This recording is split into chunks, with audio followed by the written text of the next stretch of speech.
You're listening to Crow's Cast, a podcast by USF St. Petersburg's student newspaper, The Crow's Nest.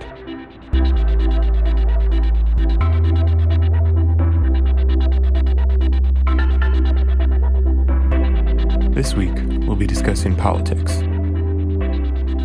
Hello, everyone, and welcome to our post-election special of Crow's Cast. I'm Trevor Martindale, the managing editor of The Crow's Nest, and I'm here with Molly Ryan, our op-ed and features editor.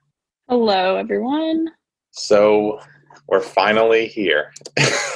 After many days of patiently waiting. Yes, it's been a good while. Yeah. But all that matters is that we have a free and fair election that counts all the ballots, and we get the winner, and I think we did that. Yeah, I mean, so far, so good. We have a couple lawsuits and recounts coming up, but other than that, things have been pretty smooth sailing. Yes. I want to get into the results. So Joseph Robinette Biden Jr. is the president-elect of the United States. As of now, according to the Associated Press, he is leading 290 electoral votes to 214, and he only needs 270 to win. So I think a lot of the pushback on the Trump support side is coming from the fact that Trump has called for lawsuits in Michigan. A recount has to occur in Wisconsin because there was a less than 1% margin, and a lawsuit in Georgia, but that one has been dismissed already, and one in Pennsylvania. So I think the pushback from the Trump support side is kind of coming from a place of denial, but also coming from a place of, some logic here, because there's a lot going on with this election, obviously, with the mail-in ballots, but a lot of it has to do with denial of his loss as the president of the United States for a second term. Yeah, for sure. And we're not even done counting two of the states, Georgia and North Carolina, as of this recording. As it looks right now, it seems as if North Carolina will probably go to Trump, and Georgia will likely go to Biden. So it looks like Biden will extend his lead as it currently stands to 306 electoral votes. And it's crazy that Georgia is going to Biden because it's a less than 0.2% lead for Biden. But that's still astronomical in terms of progress, because Georgia has been historically a red state. So it's very crazy to see this mobilization of all of these voters in Georgia, and it turned to now a blue state, as it seems. Yeah. I think there's a big turnout in a lot of the cities.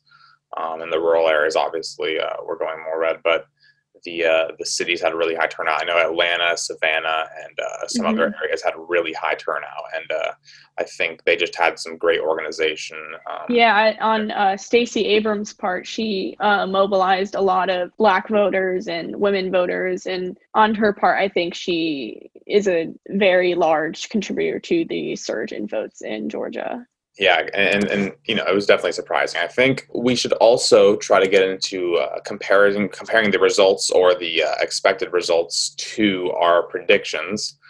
So let's just assume that Georgia's going to go to Biden and North Carolina's going to go to Trump.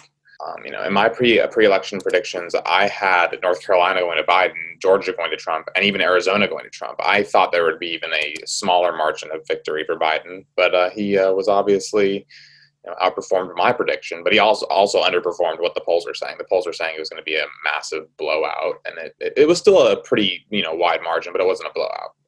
I was definitely wrong on the North Carolina and Georgia account. North Carolina obviously looks as if it's going to Trump, and Georgia looks as if it's going to Biden.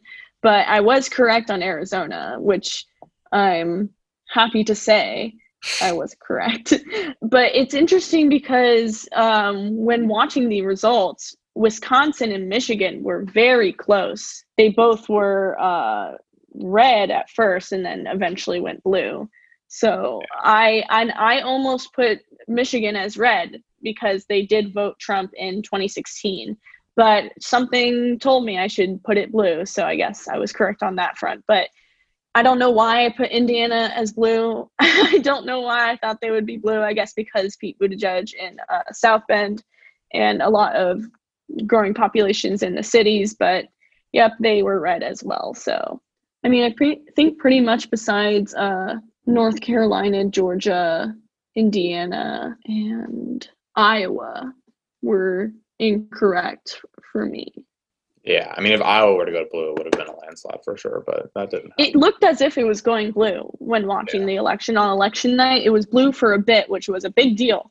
And I thought it was going to go blue because of the large turnout during the caucus. But, yep, it was red, which isn't all that surprising. But for some reason, I felt bold and put it blue, so...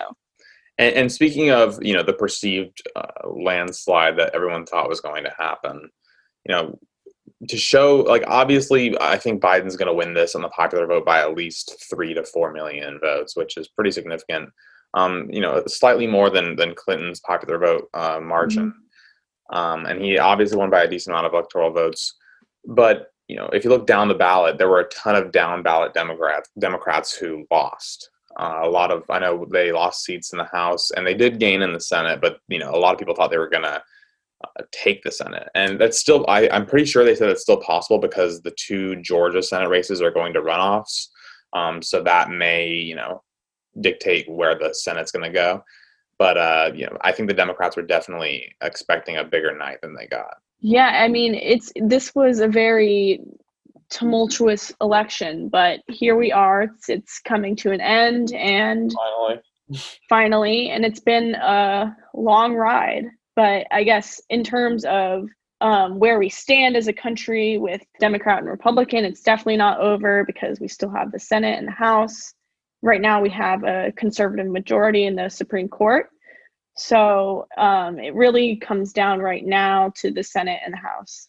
Yeah, I think it'll be interesting to see if the Republicans do retain the Senate, how partisan our politics will get in terms of Biden trying to push through cabinet members or even Supreme Court justices if there's another opening.